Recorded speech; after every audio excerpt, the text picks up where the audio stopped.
Hello mga kasarap! Isang mapagpalang araw po sa ating lahat. For today's Karinderya serye ay titingnan natin itong kusina. Tutukan natin yung kusina para malaman natin kung nakalinis sila. Pero mukhang nakalinis naman sila. At ito nga pala yung sinala, yung aming Persia na super cute.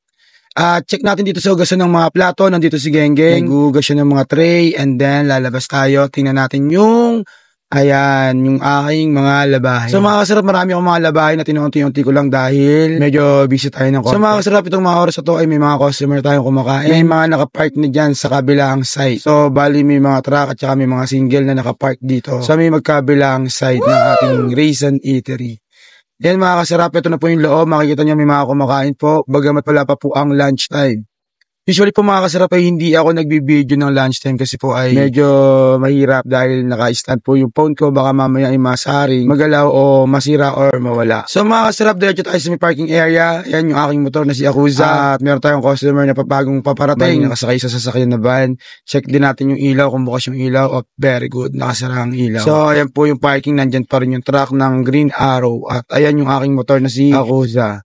Mga customer natin ng ganitong oras ay hindi masyadong puno mga kasarap dahil wala pang lunch time. So ayun po mga kasarap, kung makikita nyo ang nandiyan sa kaha ay si Maldit at saka si Miranova. Pero pumasok din yan si Nene at saka si Geng. Si Nani naman at saka si Ursula ay maaga pumapasok. Dahil nga may susi na si Mother Earth ay pumapasok na lang siya basta-basta dito. Kaya minsan ay nagugulat ako na may gumagalaw na lang sa kusina. So mga kasarap, pasensya na po kayo sa aking boses at ako po ay nag-concert na 3 araw, 3 gabi na walang tigil. So yung kanta ko, yung Coca-Coca. Kaya mga kasarap, medyo tumutulong na rin po tayo dito kay Maldit at saka kay Miranova para mas mabilis. Usually po mga kasarap, pagka lunchtime ay hindi po ako nakakagawa ng content or hindi ako nakakapag-video dahil nahihirapan ako pagka medyo maraming tao. Pagka ganitong oras sa mga alanganin ay nailulusot natin ang pagbibideo. Kaya mga kasarap, may mga nakaluto na ulam. Wala na rin ang cook namin ng ganyang oras dahil nakauwi na yon si Ursula at saka si Mother Earth. At ang naiwan na lang dito ay kami.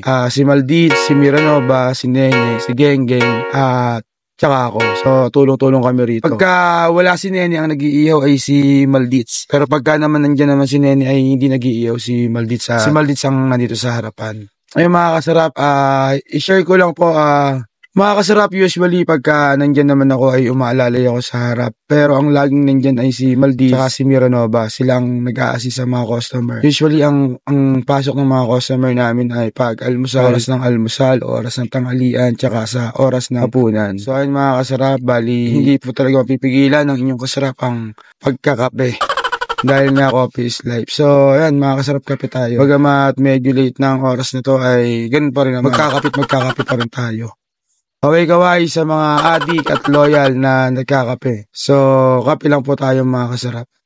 Ang mga customer namin dito ay iba-iba na. Usually, pagka ganitong oras ay may tracking. Meron galing sa may mga, dyan sa may kabilang side na mga building. At saka meron ding mga naka-single at saka yung mga may estudyante, lalo na yung mga hindi nakakapagluto ay dumadaan na sila rito para dito na sila bumili. So mga kasarap, ang menu pa rin ng aming Raisin Eatery ay 80 pesos, unlimited rice, unlimited soup, 100 kung magsa-soft drinks. Ang aming pong isda, ang bangus at tilapia ay 100 pesos, unlimited rice, unlimited soup. At ang aming fried chicken ay 130, unlimited rice and unlimited soup. Ayan po, sulit na sulit po. Ang aming pong specialty ay ang papaitang baka, ang inihaw na liempo at saka ang dinuguan na 80 pesos per order. Pasensya na po kayo mga kasarap at ilang araw na nga po talaga akong hindi nakakapag voice over kasi po medyo masakit po ang lalamunan na inyong kasarap gawa siguro ng papalit-palit na panahon, iinit at saka lalamig. So mga kasarap, itong mga oras na to ay papalapit na ang lunchtime. Pagka naman lunchtime na ganyan ay kung sino ang malagay sa harap or malagay sa kanin or malagay sa runner ay tulong-tulong. Nagtutulong-tulong naman po kami para wala kaming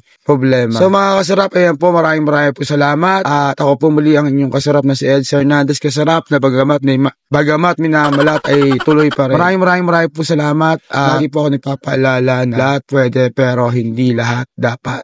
Bye-bye!